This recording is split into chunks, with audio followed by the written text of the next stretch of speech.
मुइज़ू के तुर्की दौरे ने चीन और भारत को यह दिखा दिया कि मालदीव अब अपने विकास के लिए दोनों में से किसी भी देश पर निर्भरशील नहीं है। इब्राहिम सोलेह के पद से हटने के बाद चीन ने नए राष्ट्रपति मोहम्मद मुइज़ू को आमंत्रित करने में समय बर्बाद नहीं किया। चीन और मालदीव के राष्ट्रपति मोहम्मद मुइज़ू के बीच बीजिंग में द्विपक्षीय वार्ता के लिए बातचीत चल रही है, जो कुछ ही हफ्तों में हो सकती है। अगर यह वार्ता होती है तो मोहम्मद मुइज़ू चीन आने वाले मालदीव के पहले राष्ट्रपति होंगे। मुइज़ू करेंगे चीन का दौरा। मालदीव के पूर्व राष्ट्रपतियों ने भारत को अपने पहले दौरे के तौर पर चुना था, लेकिन मुइज़ू ने COP28 शिखर सम्मेलन में दुबई पहुंचने से पहले तुर्की का दौरा किया था। यहां तक कि कट्टर भारत विरोधी नेता मोहम्मद वाहिद ने 2012 में और इसके 2 साल बाद अब्दुल्ला यामीन ने भी अपना पहला दौरा भारत का ही किया था। हालांकि चीन तीसरा ऐसा देश होगा जहां मालदीव के नए राष्ट्रपति यात्रा करेंगे। मुइज़ू के तुर्की दौरे ने चीन और भारत को यह दिखा दिया कि मालदीव अब अपने विकास के लिए दोनों में से किसी भी देश पर निर्भर नहीं है। भारत समर्थक पूर्व राष्ट्रपति इब्राहिम सोलेह के पद से हटने के बाद चीन ने नए राष्ट्रपति मोहम्मद मुइज़ू को आमंत्रित करने में समय बर्बाद नहीं किया।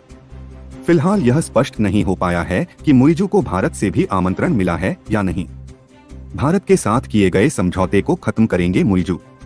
मुइज़ू की यह यात्रा HADR गतिविधियों के लिए मालदीव को भारत द्वारा उपहार में दिए गए नौसैनिक हेलीकॉप्टरों के संचालन में शामिल भारतीय सैन्य कर्मियों को वापस भेजने के मुइज़ू के आग्रह के बीच होगी।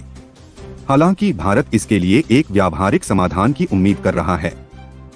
COP28 सम्मेलन में भारत के प्रधानमंत्री नरेंद्र मोदी से मिलने के बाद मुइज़ू ने कहा कि भारत अपने सैन्य कर्मियों को वापस बुलाने के लिए तैयार है। इनके बीच ही मुइज़ू ने यह भी बताया कि मालदीव भारत के साथ किए गए उस समझौते को खत्म करना चाहता है, जिसमें भारतीय नौसेना को मालदीव के जलक्षेत्र में हाइड्रोग्राफिक सर्वेक्षण करने की अनुमति दी गई थी। यह समझौता साल 2019 में PM मोदी के माले दौरे के दौरान दोनों देशों के बीच की गई थी। चीन का दौरा करने वाले आखिरी राष्ट्रपति यामीन थे, जिन्होंने 2017 में चीन की यात्रा की थी। दोनों देशों के बीच गुप्त व्यापार समझौता हुआ था। इसी के साथ चीन को पश्चिमी एटोल में एक ऑब्जर्वेटरी बनाने के समझौते पर भी हस्ताक्षर किया गया था, जिसने भारत के लिए चिंताएं बढ़ा दी थी। दरअसल इस समझौते के तहत चीन के पास हिंद महासागर के एक बड़े से क्षेत्र में शिपिंग मार्ग का अधिकारी प्राप्त होगा, जहां से कई व्यापारी जहाज गुजरते हैं।